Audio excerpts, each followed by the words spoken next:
정용실의 뉴스 브런치. 안녕하십니까, 정용실입니다. 요즘 수도권을 비롯한 여러 지역에서 코로나19 확진자가 지금 계속 발생하고 있습니다. 이런 가운데서도 지난 주말과 휴일 곳곳에 공원, 쇼핑몰 등이 북적거리면서 이 국민들의 방역 의식이 느슨해졌다 하는 그런 우려가 나오고 있는데요. 거리 두기에 대한 피로감 다들 느끼고 있습니다. 휴일엔 좀 나가고 싶기도 하고요. 그래서인지 며칠 전 방역당국의 정례 브리핑은 듣기가 좀 지겨우시더라도 이런 말로 시작을 하더군요. 이 방역수칙 지키자는 말이 지겨울 수 있겠지만 이 코로나19 상황이 끝없이 이어지는 거는 또 더 지겨운 일이 아닐까요? 이 공동체가 함께 노력하는 것이 기본인 집단 방역에는 개인들이 좀 소홀하다는 점은 돌아볼 필요가 있습니다. 오늘은 좀 감염병 사태 이후 여러 매체에서 언급이 되는 이 율라비스라는 작가의 면역에 관하여라는 책의 한 구절을 좀 짧게 소개해드릴까 하는데요. 우리는 늘 서로의 환경이다. 면역은 공유된 공간이다. 우리가 함께 가꾸는 정원이다. 네, 6월 22일 월요일 정용실의 뉴스 브런치 시작하겠습니다.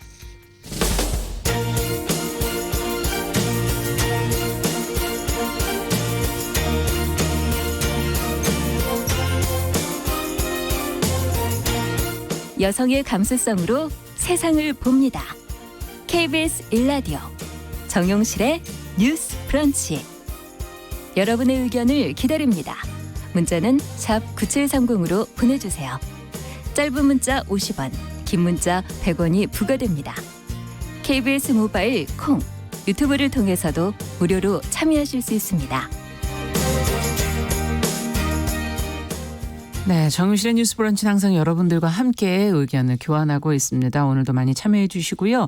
지금 보내주신 글 중에 K754665번 이렇게 쭉 이어지시는 분께서는 코로나 끝난 게 아닌데 정말 나가보니까 식당, 주점, 포차 사람들이 많더라 하는 얘기를 써주셨어요.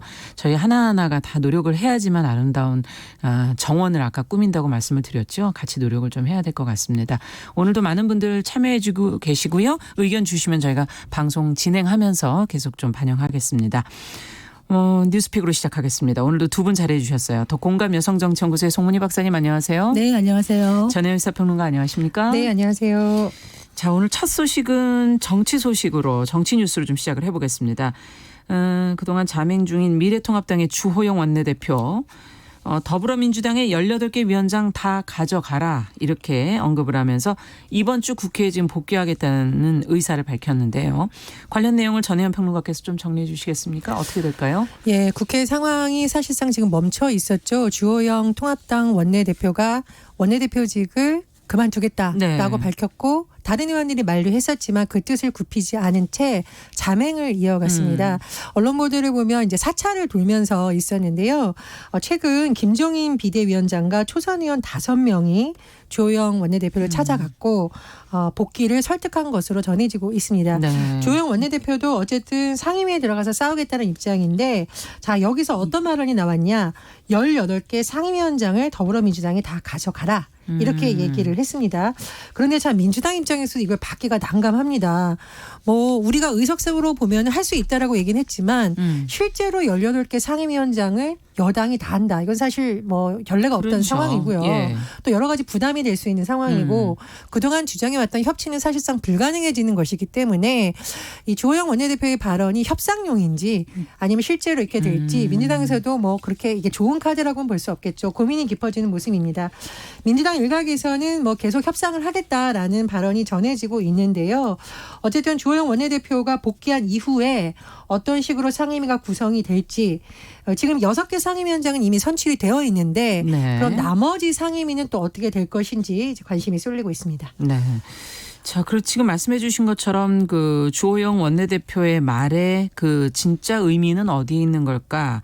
의도는 무엇일까? 이걸 이제 민주당 측에서는 계속 지금 고민을 하고 계실 텐데 어떻게 보세요? 두 분께서는 어떤 의미로 받아들여야 되는 겁니까? 사실 우리가 왜 달마가 동쪽으로 강가달근 이런 얘기 하거든요. 영화 제목 아니에요? 네, 근데 이제 주호영 원내대표가 절에 예. 가셔서 집거를 하셨다 하니 드리는 말씀인데 뭐 절에 가 있으면은 또 돈독한 불찰이시기 때문에 어떤 뭐 국정을 정리하시기 위해서 가신 거는 이해를 하나 지금 시국이 이 오래 있을 시국이 아니다. 지금 북한의 위협도 점점 거세지고 있고 또 3차 추경안 같은 경우에도 코로나 때문에 국민들이 많이 지쳐가고 있습니다. 지금 야당 원내대표가 어디에 가 있느냐에 대해서 관심을 쏟지 못할 만큼 국민들이 많이 힘든 상황이기 때문에 빨리 돌아와서 여야가 머리를 맞대고 원 구성을 하고 마무리를 하고 추경도 좀 처리하고 짚을 거는 짚고 이런 모습을 보여주는 네. 게 어떻겠는가 생각이 드는데 일단 협치의 첫 단추를 잘못 깨기 시작한 거는 민주당이죠. 법사위원장 야당이 그것만은 달라고 했는데 굳이 또 그것만은 가져갔기 때문에 야당으로서는 많이 마음이 상할 수 있습니다. 그렇지만은 지금에 와가지고 민주당이 18개 그러면 다 가져가 한다고 해서 법사위원장을 철회할 것이냐 그렇게 되긴 힘들거든요. 그렇다면 야당은 돌아와서 어떻게 해야 되느냐 네. 할 수 있는 것과 할 수 없는 거를 좀 구분을 해서 네. 줄 거는 주고 받을 수 있는 것은 좀 받아내면서 같이 운영을 해야 되지 않겠나 이런 생각이 드는데 여당에게 모든 책임을 밀어 18개 다 가져가 네. 그 대신에 국정 운영의 모든 책임은 전적으로 여당의 몫이야라고 말해버린다면 그럼 야당은 책임이 없습니까? 지금 이렇게 힘든 어떤 시국을 사실 여야가 머리를 맞대서 헤쳐나가도 힘들 판에 그렇죠. 그럼 여당 마음대로 다 해. 그 책임도 다 여당 몫이야라고 한다면은 만약에 잘못했을 때 그 책임은 누가 지게 되는 건가요? 국민들이 오롯이 그 결과물을 받을 수밖에 없기 때문에 야당은 마음은 좀 상했더라도 국민을 생각하는 마음으로 들어와야 된다. 이런 생각이 듭니다. 네. 어떻게 보십니까? 지금 통합당 내부에서도 굉장히 우려 섞인 목소리가 공개적으로 나오고 있습니다. 외통위, 국방위, 정보위만은 열어야 된다. 네. 이제 통합당의 장제원 의원하고 하태경 의원이 이런 주장을 했는데요. 저는 뭐 100% 공감합니다. 지금 대북 안보 문제라든가 여러 가지를 국회에서 심도 있게 따라야지 아무리 야당이라도 별도의 특위를 만들어서 하는 것은 조금 문제가 있다. 자칫하면 이것이 국론 분열의 결과만 가져오지 우리 실제로 국민들과 우리 안보 상황엔 도움이 되지 않을 수가 있습니다. 그래서 빨리 국회로 복귀해서 시급한 상임위부터 가동을 할 수 있도록 머리를 맞대는 정말 지혜가 필요하다 이렇게 보고요. 두 번째로 추경 말씀하셨는데 이번 추경이 사실 굉장히 어려운 뭐 프리랜서라든가 실업자라든가 이런 대상으로 지금 추경이 짜여 있거든요. 네. 제출이 된 지 한참 지났습니다. 그런데 지금 야당이 계속 손을 놓고 있으면 이 비판이 여당에게만 가는 것이 아니라 국회 전체 야당 지지층에게서도 비판 여론이 나올 수가 있거든요. 그래서 너무 늦기 전에 빨리 돌아와서 상임위 안에서 싸우는 것이 더 현실적이다 이렇게 생각을 합니다. 또 하나 문제를 짚자면 지금 미래통합당이 김종인 위원장을 여러 가지 강론 을박 끝에 이른바 혁신 비대위를 하겠다고 했는데 지금 국회가 문도 열지 않다 보니 혁신 비대위에서 혁신하려는 것도 안 보이고 그리고 통합당이 하려고 했던 경제정책도 안 보이고 초선들은 지금 상임위 배정도 안 돼 있고 저는 이게 통합당의 지지층이 과연 바라는 통합당의 모습일까 좀 안타깝습니다. 제가 최근에 통합당의 원외위원장이라던가 지금 이번 선거에서 떨어졌던 통합당의 정치인들을 만나서 취재를 해보면 한숨을 쉬는 경우가 많아요. 그래서 지금 통합당의 지도부도 강성 지지층에 모여있는 지역구의 의원들의 의견도 중요합니다만 그렇지 않은 지역구에 있는 의원들 특히 서민층이 많이 살고 있는 수도권이라든가 젊은 층이 많이 살고 있는 지역의 원외위원장들이 현장에서 어떤 얘기를 듣고 있는지 좀 들어보신다면 빨리 오히려 국회로 복귀하지 않을까 이런 생각이 듭니다. 자, 그러면 저희가 앞으로 좀 지켜보면서 국회가 어떻게 이 문제를 처리해 나갈지 특히 협치를 이루어 나갈지 한번 그 지혜를 어떻게 방법을 찾아갈지 지켜보겠습니다. 자, 정용실의 뉴스 브런치 더 공감 여성정치연구소 송문희 박사 전혜연 시사평론가 두 분과 함께 진행하고 있는데요.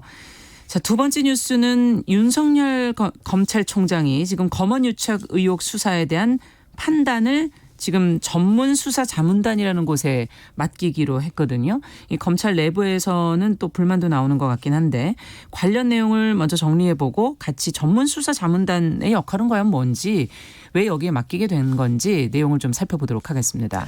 예, 이 검언 유착 의혹이라는 것이 아직은 의혹 단계인데요. 네. 내용을 좀 정리해 보면 모 채널에 있는 모 기자가 수감 중이었던 그 대표를 상대로 모 네. 회사의 대표를 상대로 협박성 취재를 했다 이런 의혹이 불거졌습니다.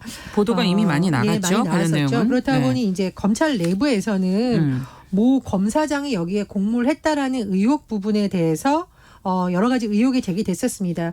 그래서 이런 의혹이 제기되면 내부에 있는 검사들이 연관되어 있는 문제니까요. 그렇죠. 우리가 왜 회사 내부라든가 어떤 조직 내부가 있을 경우에 감찰 부서가 가동이 되잖아요. 감찰. 예. 그래서 한동수 대검찰청 감찰부장이 4월 초에 진상 확인을 위한 감찰을 개시하겠다라고 보고했다는 거죠. 네. 그러면 우리가 일반적으로 감찰부에서 이것이 쭉 돌아갈 것으로 예상이 되는데 네. 지금 말이 나오는 이유는 윤석열 검찰총장이 이것을 감찰부가 아닌 인권부의 진상조사를 맡겼는데 좀 문제가 있는 것이 아니냐라는 지적이 뭐 검찰 내부에서도 일부분 나오고 있고요. 또 일부 정치인들 특히 여권을 중심으로 제기되고 있는 상황입니다.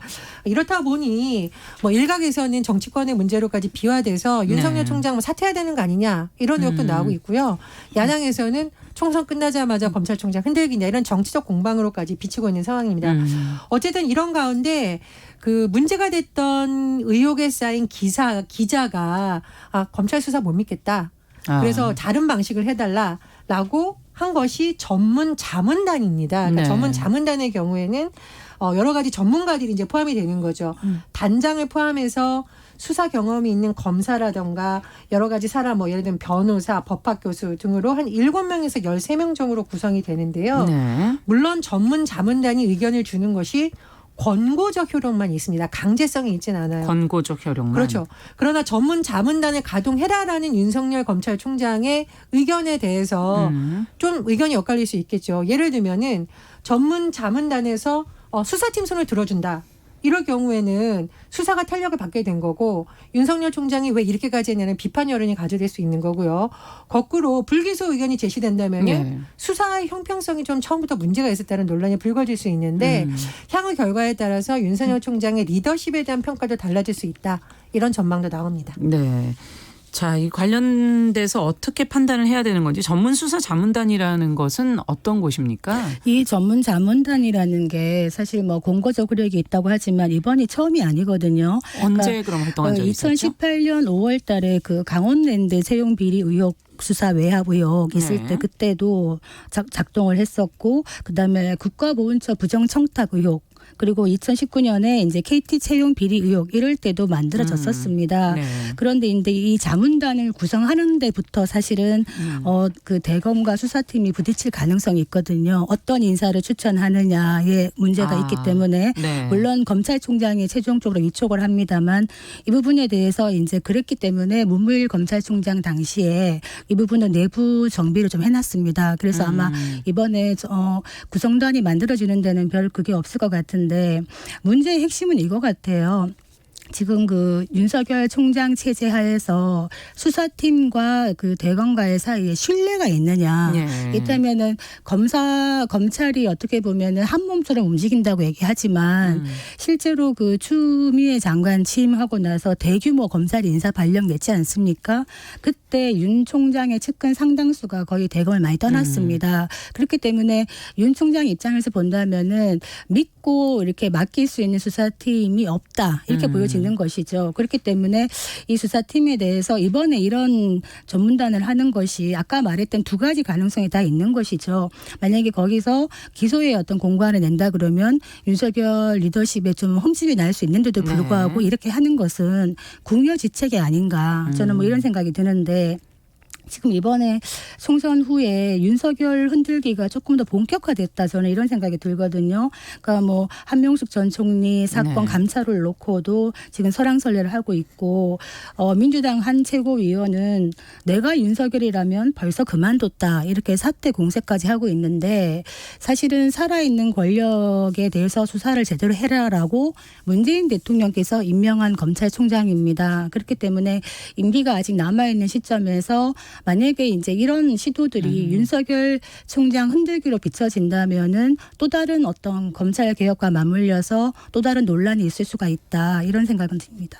어떻게 보십니까? 지금 검언유착 의혹에 대해서도 한 번 더 정리를 조금 해주시죠. 그러니까 쉽게 말하면 이제 모 기자가 지금 네. 수감 중인 사람한테 전화를 걸어서 본인이 특정 검사 고위직하고 친분 관계가 있다. 하고 그런데 여권의 유명 정치인에 대해서 어떤 말을 해달라라는 취지의 협박을 한 것 아니냐 사실상 그러면. 네. 라는 이제 의혹이 제기됐었고요. 이 문제를 놓고 여러 가지 뭐 특정 검사에 대한 뭐 압수수색이 진행된다던가 이렇게 하면서 네. 이제 논란이 일었던 거죠. 근데 저는 좀 아쉬운 점이 뭐냐면 이런 문제가 제기됐을 때 검찰 내부에서 자기 식구들 감싸 이런 거 안 하려면 독립성이 어느 정도 보장된 부서에서 조사를 해서 결론을 내줘야 되거든요. 그러니까 지금 왜 대검 감찰부에 맡겼냐? 대검 감찰부장이 2007년부터 개방형 직위로 전환이 됐습니다. 왜냐하면 내부에서 했을 경우에는 서로 인간적인 갈등이라든가 기수 선후배가 묶여서 봐주기를 한다라는 의혹이 제기될 수 있잖아요. 그러니까 지금 그런 어느 정도의 독립성이 보장된 감찰부서에서 하면 되는데 왜 윤석열 총장이 굳이 인권부서로 옮겼냐라는 부분은 사실 좀 논란을 초래한 부분이 있다고 저는 봅니다. 그러니까 이거하고 별개로 한명숙 전 총리 관련 사건에서 좀 강압적인 수사가 있었다라는 부분은 그렇다 치더라도 이 사건은 사실 정치적 사건이라기보다는 검언유착 의혹이 제기된 거거든요. 그 부분에 대해서는 진실을 밝혀주는 게 오히려 연루된 검사들의 명예회복을 위해서로 저는 필요하다고 봅니다. 그래서 네. 윤 총장이 항상 뭐 공정하고 살아있는 권력에 대한 철저한 수사를 강조하는데 그냥 감찰부서에서 해서도록 놔뒀다면 되는 걸 왜 굳이 이렇게 해서 내부의 논란을 일거지겠는데 조금 저는 좀 의문이고요. 이 검언유착 의혹 같은 경우에는 지금 정치권에서도 시끄러운 사안이지만 예. 내부에서도 지금 검사들 간의 의견이 엇갈리는 것으로 지금 알려져 있거든요. 그래서 하명수 전 총리를 둘러싼 사건과는 별개로 이 사건은 오히려 감찰부서에서 하는 것이 결론이 난 이후에도 논란이 더 적지 않았을까 저는 그렇게 생각을 합니다. 그러면 감찰부에서 인권부로 넘어갔고 다시 전문수사 자문단으로 지금 넘어간 건가요? 그러니까 인권부에서 하느냐 감찰부에서 하느냐는 오늘 아침 보도를 아직 보면 결정. 윤석열 총장이 양쪽이 다 해라라는 지시를 어젯밤에 했다는 것으로 전해지고 있어요. 근데 여기에 대해서 일부 언론은 추미애 장관의 지시를 어긴 것이라는 평가도 나오고 있고 일부 언론은 아니다.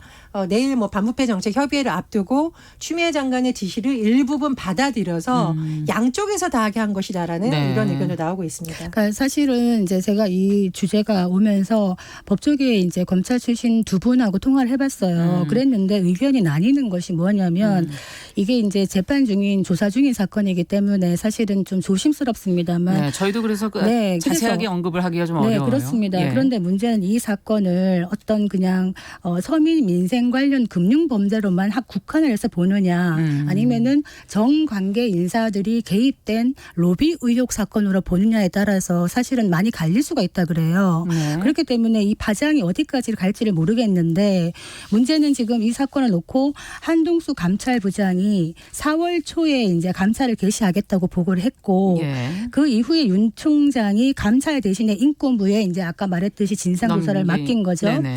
그리고 난 다음에 서울중앙지검에 수사를 다시 또 이제 지시를 한 겁니다. 윤 총장이. 그리고 나서 거기에 대해서도 지금 전문 자문단이 다시 또 꾸려지는 이런 절차를 밟고 있다는 것은 굉장히 조심스럽게 접근을 하고 있다 이렇게 보여지는데 검찰의 어떤 수사에 대해서 사실 언론이 어떤 확보된 증거 자료 중에 일부만을 이렇게 약간 유포하는 언론에다가 보도하는 이런 것 때문에 사건이 조금 왜곡되거나 이럴 수가 있는 여지가 있다라는 말은 제가 들어서 이 부분은 사실은 조금 조심스럽지 않나 이런 생각은 듭니다. 네. 그리고 조금 설명을 네. 드리자면 예. 지금 윤석열 총장이 뭐 감찰부 인권부 같이 해라라는 사안은 한명수 전 총리 관련 사건인 것으로 다시 또 지금 보도이 나오고 있는데요. 네. 언론에 따라 해석이 지금 좀 엇갈리고 있습니다. 그렇군요. 그래서 그 부분은 저희가 다시 확인을 해서 추후에 다시 한번 또 확인을 해드리겠습니다. 네, 알겠습니다. 자, 앞으로도 좀 저희가 계속 지켜보도록 하겠습니다. 마지막 뉴스는 세종시의 한 아파트 입주자 대표 모임이 임대 아파트와 같은 학군으로 지금 묶이게 되는 게 싫다면서 반발을 하려다가 지역 주민들한테 된소리를 맞았다. 지금 그런 보도가 지금 나왔어요. 어떤 내용인지 송 박사님께서 좀 전해주시겠어요? 네, 우리 임대아파트 문제 많이 얘기했었는데요. 네. 세종시의 그 한 아파트 입주자 대표 모임에서 임대아파트와 같은 학군으로 묶이는 게 싫다고 이제 반발을 하려다가 오히려 이제 된소리를 맞고 입주자 대표가 사과를 하고 사퇴하는 일이 있었습니다. 예, 21일 날 세종시 교육청과 주민들에 따르면은 이제 초등학교 통합구역을 이제 조정하는 행정 예고를 하면서 예. 그 어떤 초등학교의 학군 안에 임대아파트의 학생들을 같이 넣는 거를 행정 예고를 한 거예요. 그랬더니 임대아파트가 아닌 그 아파트 입주민들 그 입주자 대표가 이렇게 되면은 임대아파트가 포함된다면 아파트 이미지 저하가 우려된다. 그리고 아파트 값도 떨어질 수 있다. 이렇게 얘기했는데 네. 이 게시물을 봤던 그 아파트 주민들이 반발을 많이 한 거죠. 어른들이 이렇게 차별을 조장한다면 아이들을 망칠 수 있다. 이렇게 해서 입주자 대표가 대표직을 사퇴한 사안입니다. 네. 자, 이게 사실은 이렇게 주민들이 나서서 예전에는 이렇게 임대아파트 학권을 분리하려고 했던 그런 기사들을 많이 봤던 것 같은데 이건 사실 건설사 입장에서도 또 이걸 따로 좀 하지 않습니까? 입구 같은 거를. 그런 차별도 간혹 문제가 되기도 하고요. 이런 현상들을 어떻게 보시는지 그리고 이번에 주민들의 반응에 대해서도 어떻게 생각하시는지 두 분 얘기를 좀 들어보고 싶네요. 저는 어른들의 역할이 뭔지에 대해서 참 많이 생각을 해보게 됐는데요.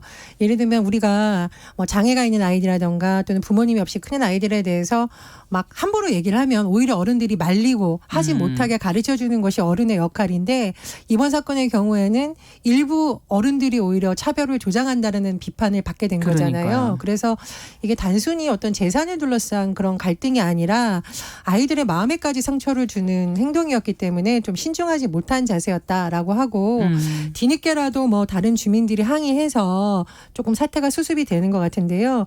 참 이번 사건을 보면 참 마음이 씁쓸했고요. 네. 자라는 아이들에게 과연 어른들이 보여주고 가르쳐줘야 되는 게 뭔가 그리고 우리가 매일 글로벌 인재를 말하는데 글로벌 인재를 키우려면 글로벌 기준에 맞는 인성을 가르쳐야 되는데 과연 그것이 잘 되고 있나 어른들이 먼저 돌아봐야 된다고 생각합니다. 그러니까 이제 그 임대주택에 대한 어떤 노골적인 차별 문제는 늘 있어 왔죠. 그래서 우리도 방송에서 많이 얘기했는데 뭐 예를 들자면은 아파트와 임대아파트와 이제 일반 임대아파트 사이에 담벼락을 아예 노골적으로 쳐버리는 경우도 있고요. 어떤 데는 엘리베이터와 비상계단을 아예 따로 만들어가지고 불이 나더라도 그걸 사용할 수가 없는 거죠. 네. 그런 경우도 있고 또 어떤 거는 건물 자체가 일반 분양 아파트는 누가 봐도 너무나 멋진 건물인데 임대 아파트는 너무나 동떨어진 이상한 건물. 그래서 누가 봐도 임대 아파트인 게 티가 나게 하는 이런 노골적인 차별을 하고 있다는 게 문제인데 저는 물론 뭐 어떤 감정적인 측면에서는 이런 차별 아주 문제가 있다고 생각합니다만 보다 근본적인 문제를 찾아야 된다. 그게 뭐냐면은 지금 이 서울에서 이제 그 2003년부터 정부에서 이제 소셜 믹스 단지라는 거를 그러니까 뭐냐면 섞는 거예요 한마디로. 네. 그러니까 한국말로 얘기하자면은 뭐 어울 단지 정도 되겠죠. 네. 다양한 계층이 이제 문화 경제적으로 좀 서로 상호 같이 거주하면서 통합을 해라. 이런 의지에서 이제 사실 만든 건데.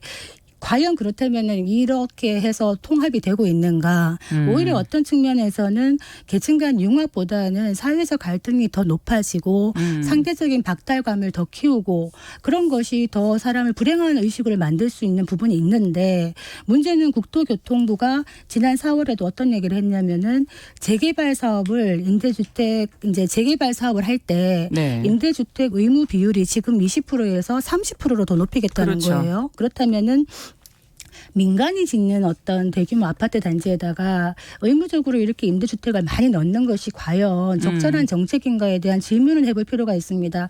이때면은 임대주택이 여러 가지 케이스마다 다 다르겠습니다만 제가 아는 어떤 곳은 이제 임대주택이 있고 이제 일반 분양주택이 있는데 거기 임대주택 하시는 분들이 사실은 사회 취약계층이거든요. 그렇죠. 근데 그런 분들이 그 아파트 단지 안에 뭐 수영장, 헬스장, 골프장 다 있습니다. 그런 편의시설이 있는 있는데 그런 거에 대한 이제 돈을 내시지 않거든요. 왜냐하면은 뭐 굳이 사용할 일이 없다 이렇게 해서 돈을 내시지 않기 때문에 일반 이제 분양 세대주들이 그 돈을 내고 이제 관리비와 분양 대금에서 활용을 하고 있는데 우리도 저거를 활용하게 해달라고 또 얘기를 한 거예요. 그랬더니 또 일반 분양 받으신 분들은 돈을 내지 않는데 이것까지 활용하는 건 너무 심한 거 아닌가 했더니 또 이거 못하게 하는 건 차별 아니냐 이렇게 해서 또 좀 분쟁이 나오는 사례를 봤습니다. 그래서 네. 사실은 이런 부분은 사람들을 섞어 놓는다는 것 무조건 단순히 섞어 놓는다고 통합이 되느냐 경제 섬세한 논리라는 게 더 거를 필요한 무시할 수가 거군요. 없다. 그래서 사회적인 갈등을 줄일 수 있는 방법을 국토교통부가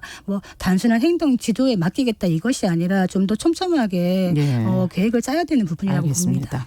앞서 전 평론가님께서 검언유착 의혹 사건 얘기를 해주시면서 얘기하셨던 게 한 전 총리 재판에 대한 내용과 좀 혼동이 된 부분이 있어서 그 부분은 저희가 좀 정정을 해드리겠고요. 앞서도 뭐 분명치 않으니까 좀 더 알아보셔서 얘기해 주신다는데 그 관련 내용은 한 전 총리 재판에 관련된 내용이라는 거 다시 한번 말씀을 드리겠습니다. 자, 두 분과 함께 뉴스픽 진행해봤습니다. 전혜연 평론가, 더공감 여성정치연구소 송문희 박사 두 분 수고하셨습니다. 감사합니다. 감사합니다. 자, 정용실의 뉴스 브런치 듣고 계신 시각이 10시 30분이고요. 라디오 정보센터 뉴스 듣고 오겠습니다.